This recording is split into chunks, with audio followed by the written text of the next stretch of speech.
And I think of other things, what you do. And in my head, on voulait qu'on commence où il y a quelqu'un qui a une anecdote à raconter, petite story, sûrement. Story time. Hein j'ai pas de story time, hein. Story time? 1, 2, 3. Hey. Coucou. Je pense qu'il va falloir vraiment qu'on... Non, il faut qu'on fasse ça bien, Ok, 5, 6, 7, 8. Hey. Bienvenue dans ce nouvel épisode. Donc aujourd'hui on va parler de self-love. Aujourd'hui c'est moi qui vais hoster l'épisode. L'épisode va se diviser en plusieurs parties. Déjà on va commencer, je vais vous dire des citations de personnes plus ou moins connues. En fait il n'y a que 2 personnes que je connais réellement, après le reste voilà. Donc qui sont en rapport avec le self-love, qui est l'amour pour soi. Bref, on va parler de la définition aussi. Donc, vous me direz ce que vous pensez de ces citations. Voilà. Et ensuite, on ira dans les questions. D'abord un peu large et puis ensuite de plus en plus deep. Évidemment, s'il y a des questions, vous n'avez pas vraiment envie de répondre et tout, genre, il n'y a aucun problème. Mais normalement, ça devrait le faire. Donc, le self-love, c'est donc l'amour de soi. C'est l'appréciation de qui on est. Donc prendre des décisions, des mesures qui favorisent notre bien-être, se traiter avec gentillesse, respect et répondre à nos besoins physiques, émotionnels et spirituels. Est-ce que vous avez quelque chose à rajouter ? Non. Juste un truc, je trouve que justement c'est complet et c'est intéressant et ça nous parle, je pense, aussi parce que ça parle des actions genre qu'on peut entreprendre dans le fait de s'aimer. Genre, je sais pas ce que vous voyez que je veux dire. C'est pas juste un état, c'est un état actif. C'est pas un état passif en fait. Vous voyez ce que je veux dire? Parce que c'est entreprendre des actions qui nous font du bien, mais c'est entreprendre des actions. C'est pas juste genre. C'est pas attendre que ça se passe. Ouais, voilà. Okay. Et c'est ça le problème, c'est que des fois on attend trop que ça se passe. Ok, on commence avec les citations. La façon dont tu t'aimes, c'est la façon dont tu apprends aux autres à t'aimer. C'est pas très français en fait. Si. Quoi ? Si.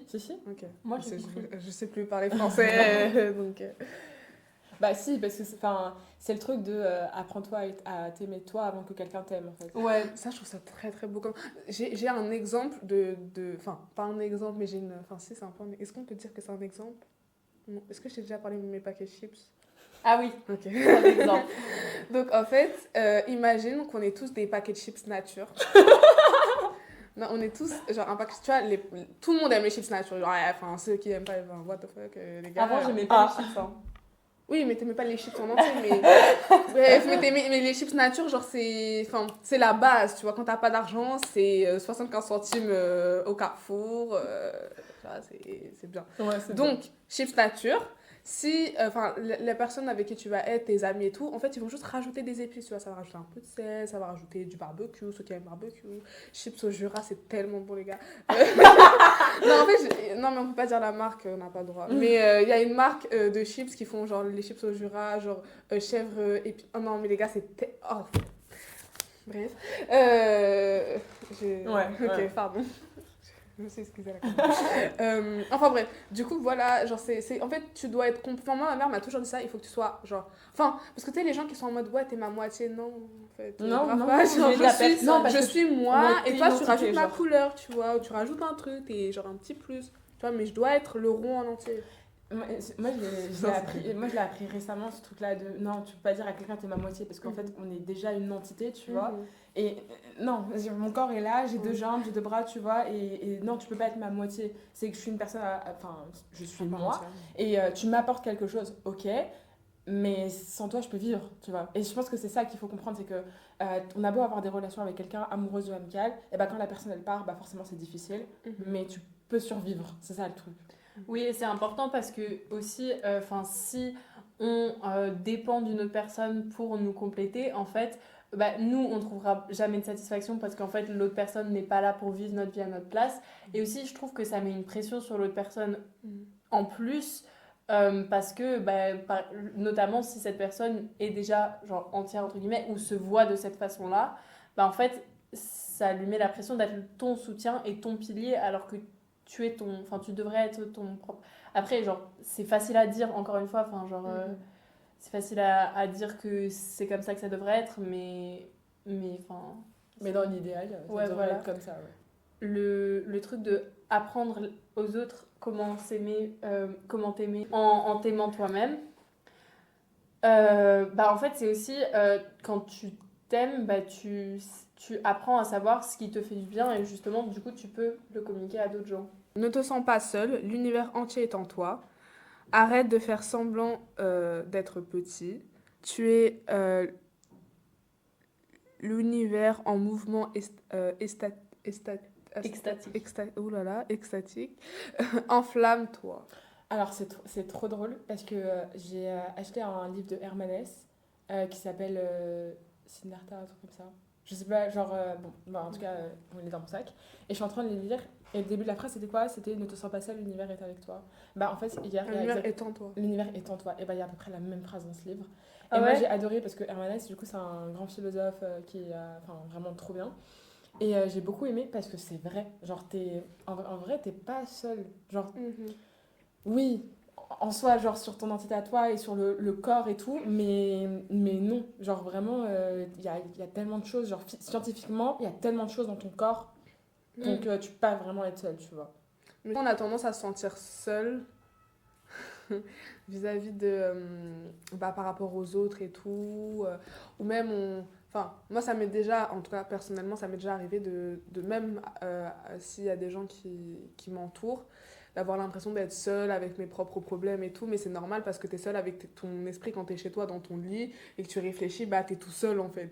Et donc en fait j'ai l'impression qu'il faut que ce truc d'être seul qui peut être à la fois positif et négatif.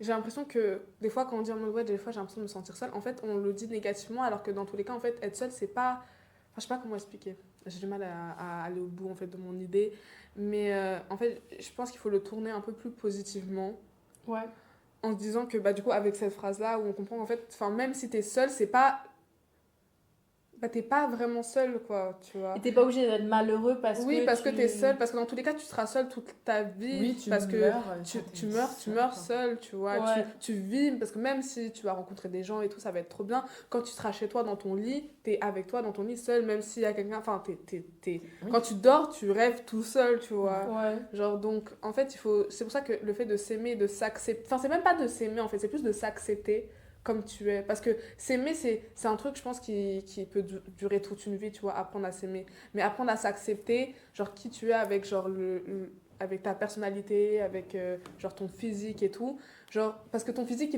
il va changer déjà, notre physique il a changé de quand on était petit à maintenant, et pourtant on a la même personne, voilà exactement, on a grandi et tout, et même c'est ça le truc quand on avait fait le test MBTI, genre à chaque fois je me dis en mode ah mais j'ai l'impression d'avoir changé parce que bah, je change, évidemment je deviens un plus timide ou tout ça, mais au final mon moi genre intérieur ça reste toujours le même. Ouais.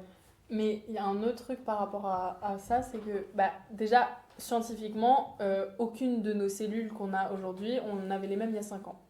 Donc on est, genre biologiquement, nous ne sommes pas la même personne qu'il y a 5 ans, puisque toutes nos cellules, elles ont changé, elles ont eu le temps de se renouveler en fait. Et pas tout d'un coup comme les serpents qui perdent leur peau, mais genre petit à petit. Mais du coup, en soi, en fait, à partir de ça... j'avais déjà vu un peu des théories, si on veut, de gens qui disaient que en fait, on est plusieurs personnes dans une vie, puisque bah, justement, on grandit, on apprend des choses, on évolue, on passe par plusieurs moments de notre vie, même physiquement, on change. Et du coup, bah, moi, je trouvais ça grave beau, parce qu'en fait, ça veut dire que malgré le fait que du coup, oui, tu restes toujours avec toi-même, je sais pas quoi, enfin, je sais pas quoi, c'est pas méprisant, mais...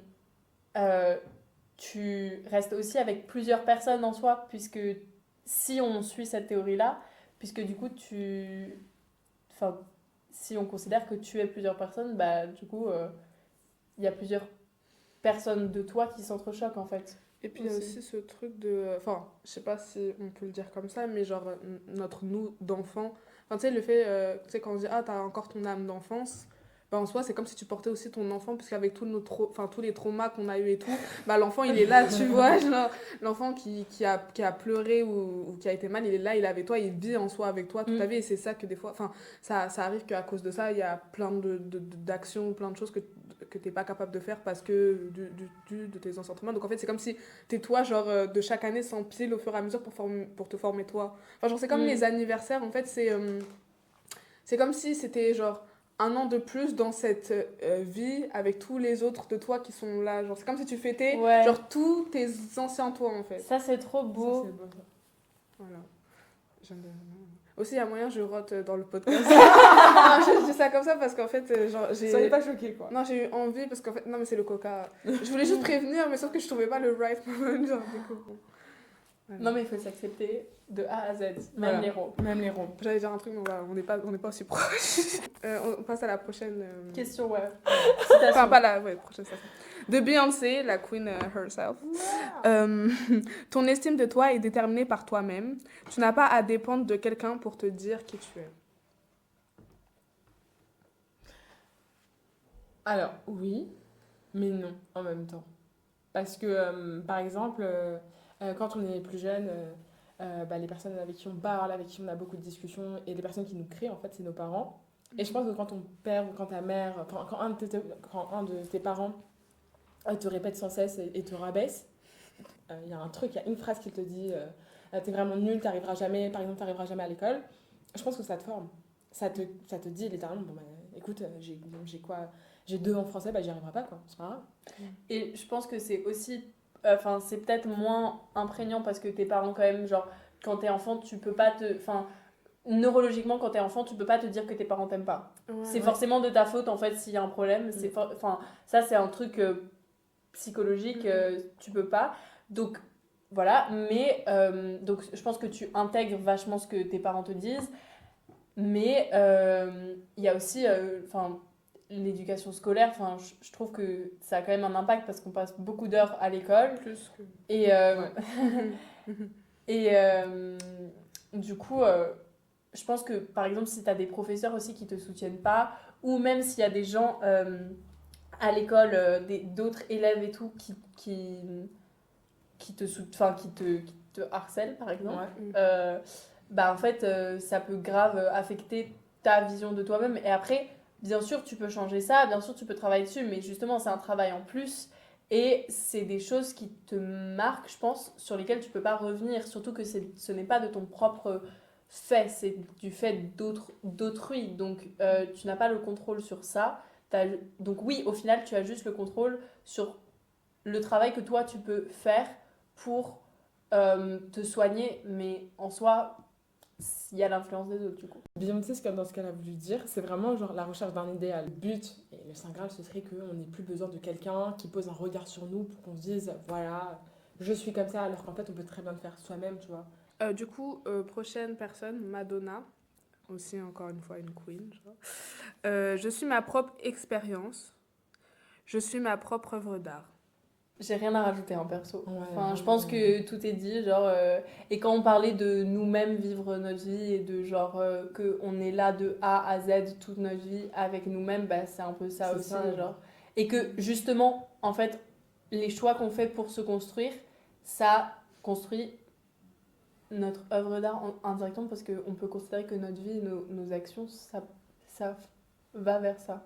Ouais, Vers ça. c'est comme si le jour, avant notre naissance, le tableau il était blanc. Ouais. Et en fait, nous, le but c'est qu'à un moment, quand on est et quand on agit, mais vraiment avec des actions pures et dures, bah qu'on est en train de peindre le tableau, tu vois. Ouais. Du coup, je trouve ça intéressant. Et qu'à partir du moment où le tableau il sera fini, bah, c'est quand on sera mort. Donc le but c'est vraiment d'avoir fait une belle œuvre d'art. Bah, un truc qui nous plaît. Un truc qui nous plaît, ouais, c'est ça. Sans mettre dans l'art de t'aimer et les autres suivront. Bah oui, ça rejoint le truc en fait. Trouve ce qui te fait plaisir pour après le dire aux autres. Ouais. Parce qu'en fait, les gens, et ça c'est un vrai truc, même dans les relations amicales et amoureuses, tu peux pas dire à une personne de deviner ce que toi t'as besoin et ce que tu as envie. Et en fait, c'est comme ça dans une relation amicale, si on est tous les trois ou quoi.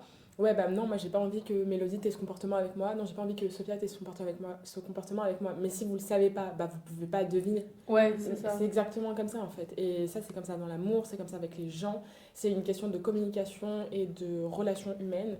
Et il faut savoir littéralement dire les choses. Communiquer, c'est vraiment nécessaire. Franchement, moi, je crois pas avoir eu l'habitude de grandir avec ce truc-là de on m'a pas appris à communiquer en fait, je crois pas. Mais en fait, je pense que tu le comprends très vite. Voilà, moi, ce que je veux, c'est ça. Poser, en fait, littéralement, ce que tu veux dans une relation. Je pense que c'est ça. Et ça, c'est un truc que notre prof de français elle nous a dit. C'est quand vous êtes dans une relation amoureuse, posez-vous avec la personne et dites-vous quel est votre rôle. Ouais, quel est votre rôle dans dans la relation. Vous voulez avoir le rôle du méchant, bah voilà, vous le dites. Vous voulez avoir le rôle du gentil, le rôle de la personne jalouse ou quoi, dites-le. Voilà, moi je suis comme ça et je vais agir comme ça. Est-ce que ça te va?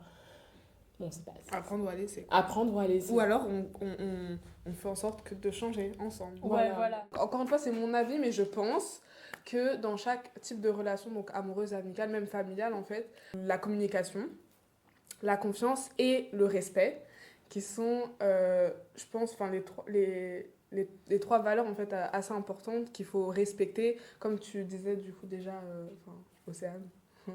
La communication, c'est important de savoir ce que tu peux ou ne pas faire avec certaines personnes. C'est même dans, en fait, dans la famille, c'est vrai que genre même dans les relations familiales, c'est grave important la communication, même avec nos parents et tout. Moi, je trouve que tu devrais pas te permettre de me dire quelque chose comme ça parce que ça me blesse et tout. Comparé à ce que tu disais, moi, c'est vrai que ma mère, elle m'a toujours appris à communiquer parce que j'ai toujours ouvert ma gueule, en fait. Genre, même un peu trop quand j'étais genre petite, même en cours, en fait, parce que ma mère, elle me disait, oui, genre, quand t'es pas d'accord, tu dis t'es pas d'accord, tu vois. Du coup, en cours, j'étais en mode non. Genre, mon prof, il disait, bah, tu te tais, en fait, tu vas là-bas. Mais donc voilà, la communication, la confiance, parce que, bah, en fait, sans confiance, il n'y a pas de relation. Si tu sais pas où la personne, elle est, t'es en mode... Enfin, tu vois ce que je veux dire? Je sais pas si... Bah, de toute façon, tu peux pas communiquer si t'as pas confiance. Oui, c'est vrai. Ouais. C'est vrai. Et le respect, bah, parce que même du coup, à la fin d'une relation, en fait, le respect pour moi, c'est du début à la fin et même après la relation, quand t'as aimé quelqu'un, ou quand même pas quand t'as aimé quelqu'un, mais quand t'étais dans une relation avec quelqu'un, dans n'importe quel type de relation, genre même à la fin, même à la rupture de cette relation, pour moi, tu dois le respect à cette personne. Ça dépend dans quelles circonstances. Oui, évidemment. Évidemment. Mais genre, dans la circonstance où tout, entre guillemets, s'est bien passé. Enfin, par exemple, si j'attends de toi qu'on se voit pour mettre les choses à plat, genre, enfin, par respect pour notre relation, pour moi, genre, tu me dois bien ça, tu vois. Genre. Ok, ouais. Bref. En fait, c'est parce que j'ai un truc en tête, en fait, une personne en tête. Reconnais-toi. Pétasse.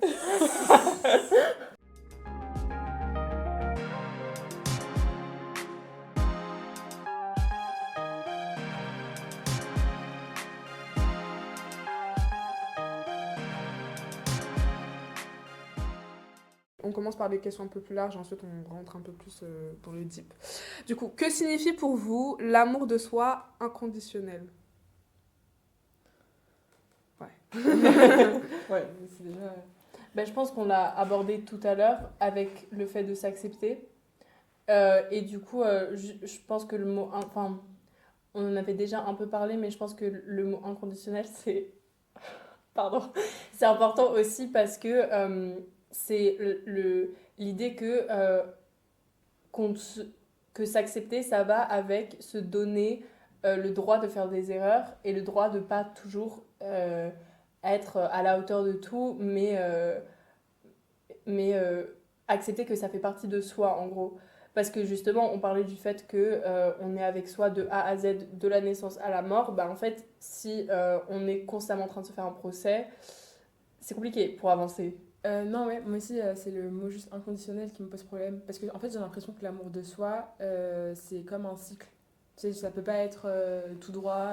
Tu peux pas t'aimer de la naissance jusqu'à ta mort, en fait. Il y a bien des moments où tu seras en mode, ouais, non, mais je me reconnais plus. Même pas que physiquement, tu vois. Et donc, je pense que c'est un processus de soi à soi, forcément. Et je pense pas que ce soit véritablement inconditionnel. Je pense que oui, c'est par rapport à des actes et que la parole des gens suscite le fait que tu t'aimes aussi, mais que ça peut pas véritablement être inconditionnel, quoi. Et accepter, ouais, faire des erreurs et que c'est bon, c'est pas un procès, va y arriver, quoi. Ok. Pensez-vous que trop d'amour-propre existe? En fait, je sais pas si c'est possible de véritablement avoir trop de... Non, personnellement, je pense... Enfin, personnellement, je pense pas que ce soit possible. Enfin, de mon avis, même les gens Parce que, enfin, en tout cas, moi, je sais que je suis un peu comme ça, d'avoir cette sorte de bouclier, de paraître... En fait, il y a vraiment ce truc de paraître et en même temps de ce que tu es réellement. Et c'est vrai que les gens qui paraissent avoir beaucoup d'amour-propre, bah, en fait, on sait pas... Enfin, enfin, on sait pas vraiment comment ils sont en réalité, tu vois, à part s'ils s'ouvrent à toi. Donc, genre, j'ai l'impression que tu peux pas réellement... Parce qu'en fait, on a tous nos vécus, on a tous eu des vies différentes et tout. Et même si tu as eu tout dans ta vie, je pense pas que... Enfin, après, c'est peut-être genre faux et peut-être qu'il y a quelqu'un qui a trop d'amour propre, mais genre... En tout cas, personnellement, je n'ai jamais rencontré quelqu'un qui avait trop d'amour propre, genre. Mais que des gens qui en avaient pas assez. Non, mais... Et j'ai l'impression qu'il y a aussi beaucoup de gens, enfin, où on pourrait croire que c'est le cas, parce qu'il y a ce truc de paraître, de montrer qu'on est fort, qu'on est dans le contrôle, que tout est parfait, que notre vie est de A à Z, genre cadrée et tout. Moi, je suis un peu comme ça aussi, genre... Et c'est vrai que de toujours sourire, de toujours être en mode oh oui, yes, non, non, non, non, non, non. Enfin, on devait pas dire. Non, c'est vraiment pas le truc, c'est Mais je saurais pas quoi dire en fait à la place de. Enfin. de ça. Mais ouais, d'un peu de paraître. Ouais, d'avoir forcément hyper confiance en soi, mais ensuite on sait pas ce qu'ils font dans leur chambre, tu vois, la nuit. Enfin bref. Oui, non, c'est pas... Non, non, franchement, moi, j'ai rien à rajouter, je suis assez d'accord. Après, franchement, j'aimerais bien savoir s'il y a quelqu'un qui, sur cette terre, a trop d'amour propre, franchement, genre, qui donne un peu des tips ou je sais pas, genre, parce que... Je pense que penser que le monde tourne autour de soi, ça va pas forcément dire qu'on s'aime. Oui. En gros, c'est ça, je veux Oui. dire. Je suis d'accord. Oui. Mais en plus, même aussi, tu peux être égocentrique sur différents points de vue, genre, enfin, émotionnel, enfin, je sais pas comment expliquer, mais genre, j'ai l'impression que tu peux être, genre, égocentrique de façon, enfin, dans une relation, tu vois, genre, c'est tout revient à toi, c'est toi et tout, mais tu peux aussi être égocentrique au niveau, genre, travail, tu vois, en mode, genre, c'est toi qui as toujours raison, c'est toi qui fais mieux les choses, et Ouais. c'est, en soi, un peu différent, tu vois. Donc déjà, ça peut être déjà sur différents points de vue, donc dans tous les cas, oui. Et puis je pense que le fait de... Même au contraire, moi je trouve que ça montre le fait de ramener à toi, ça montre qu'il y a un problème, en fait, je sais pas, enfin, autre part, en fait. Donc non, genre... Parce que quelqu'un qui veut tout le temps briller, qui veut tout le temps être sur le podium, qui veut que ça soit que... La lumière soit que sur soi, ça montre aussi en vrai aussi un manque de confiance en soi. Oui, mais je reviens sur ce que tu dis, mais en fait, c'est ce que j'ai dit, en fait, dernièrement, c'est qu'en tant qu'être humain, j'ai l'impression que bah, on est le centre de notre univers, tu vois. Donc nous, on parle par rapport à soi. Si moi j'ai un problème avec, avec une amie, bah, je vais dire, ouais, mais moi, mon point de vue, c'est par rapport à ça. Enfin, moi, je l'ai ressenti comme ça, tu vois. Et je pense que c'est un travail après de se dire, ouais, mais ça se trouve, la personne en face, si, elle a vécu mal et tout, donc oui, c'est un truc de égocentrique de penser à... Enfin, même, c'est pas un truc égocentrique de penser à ses émotions. Non, c'est pas... Non, Mais c'est vraiment d'être vraiment en mode barrière, de dire non mais moi j'ai ressenti ça, moi il s'est passé ça, et moi ça m'a fait mal, et je pense que moi ça m'a fait plus mal que toi, et du coup moi je m'en fous en fait de toi. Ok, d'accord. Parce que penser à soi, au contraire, je trouve que c'est important même dans s'aimer soi-même, il faut prendre du temps avec soi, tu vois. Ouais. Genre les gens qui... franchement, je trouve ça hyper beau, les gens qui arrivent à être seuls, genre dehors dans la rue, genre manger seuls, faire leur propre date avec eux-mêmes, genre partir, je sais pas. Moi, j'ai des amis qui arrivent à faire ça, et franchement, genre waouh, parce que moi, j'ai trop du mal à genre manger seule à une table, genre, Ah ouais. genre au resto et tout, ou genre en mode, je sais pas, partir dans un musée tout seul, faire genre les magasins tout seul et tout. Moi, j'ai trop du mal à faire ça. Genre, quand je vais d'un point A à enfin, quand je sors dehors tout seul, je vais d'un point A à un point B, je suis avec ma musique, je suis comme ça, genre, tu vois. Ah ouais, ok. J'aime pas, genre. Et je pense que c'est aussi à cause du regard des autres. En fait, je sais pas, je pense, je sais que c'est à cause de ça. Mais du coup, et donc là, tu vois, tu prends du temps pour toi, tu vois, t'es avec toi, et genre même c'est bien de se retrouver parce que des fois, genre quand t'es avec trop de gens, enfin, j'ai un peu l'impression que des fois t'as ce truc de t'étouffer. Enfin, genre. Ok, alors là, ça va repartir un peu loin, mais genre, ouais, j'ai l'impression que c'est comme si t'avais une voix et que, en fait, à chaque fois que t'es tout le temps entouré de gens, tu vois, les gens ils vont te parler, et du coup, t'as genre plein de voix et tout, et après, genre, dans ta tête, t'as aussi les voix d'autres personnes. Et du coup, la tienne, elle se noie. Voilà, Ok, et des fois, c'est bien de Enfin, De prendre du recul un peu. Voilà, ça, exactement. ouais. Merci. Parce que... pourquoi pensez-vous que l'amour de soi est important? J'ai l'impression qu'on a un peu dit beaucoup. Bah quand même, ouais, déjà. là on tourne en rond. Parce que, enfin, sans amour de soi, tu peux. Enfin, est-ce que sans amour de soi, quelqu'un peut t'aimer? Moi, je pense pas. Enfin, en fait, si, non, quelqu'un peut t'aimer, mais toi, tu peux pas forcément laisser la personne t'aimer. Ouais. Genre, tu vas pas accepter que quelqu'un t'aime si toi, tu t'aimes pas déjà un tout petit peu. Êtes-vous à l'aise d'être seul? Si oui, pourquoi? Sinon, pourquoi? Tu veux commencer? Ah, d'accord. De plus en plus, en vrai, je suis de plus en plus à l'aise d'être seule. Mais c'est vrai que c'est, c'est beaucoup plus confortable pour moi de ne pas l'être. Aussi parce que du coup, ça me permet d'éviter le travail sur la voix intérieure qui est toujours en état de jugement. Et ce que tu disais tout à l'heure sur Mélodie, ce que tu disais tout à l'heure sur le fait de noyer sa voix dans les voix des autres, bah en fait, c'est un peu un confort pour moi, souvent. Mais après, j'apprécie de plus en plus d'être seule, surtout quand je fabrique des choses et quand je produis des choses, que ce soit de la musique, que ce soit de la couture, que ce soit du dessin, euh, enfin n'importe quelle activité en vrai que j'aime faire, bah, c'est dans le faire en fait que je me sens le plus confortable dans ma solitude. Moi, j'aime bien être seule, mais chez moi. Non, mais en fait, j'ai du mal. On l'a déjà. Enfin, non, on l'a pas dit. Non, on en a parlé. Bon. J'ai du mal à être seule dehors, encore une fois à cause du regard des autres, mais ça sera pour un autre podcast. Mais c'est vrai que chez moi, en fait, dans ma chambre, je suis un peu dans ma petite bulle. Et j'aime bien être seule. Mais en fait, quand tu parlais du fait de se noyer, enfin de se noyer dans les voix d'essayer d'échapper à ce truc de jugement et de sa voix intérieure, c'est vrai qu'en fait, même quand je suis seule, il y a toujours une vidéo en fond, il y a toujours de la musique. En fait, c'est très rare où je suis dans le pas le noir total, mais genre sans bruit, sans... Enfin, à part quand je suis dans ma chambre et dans mon lit, c'est pour ça que je mets beaucoup de temps à m'endormir, parce qu'en fait, mon cerveau, il fonctionne tout le temps. Et c'est là, je pense, que je suis en mode, ah mince, j'ai oublié de faire ça, oh là là, il faut demain, je dois faire ça, oh là là, enfin, tu vois. Et mon cerveau, il fonctionne trop, et c'est pour ça que je pense que j'ai souvent tendance à vouloir m'occuper avec tout et n'importe quoi, que même quand je fais mes devoirs, il y a un truc en fond, genre, jamais je fais mes devoirs sans rien, parce que sinon, je vais penser à autre chose. Jamais, il y a toujours donc, soit une vidéo, soit une série, soit une vidéo YouTube, soit un podcast. Et même quand je fais de la musique. Genre même quand je compose mes trucs, quand j'écris, il y a un truc en fond. Tout le temps.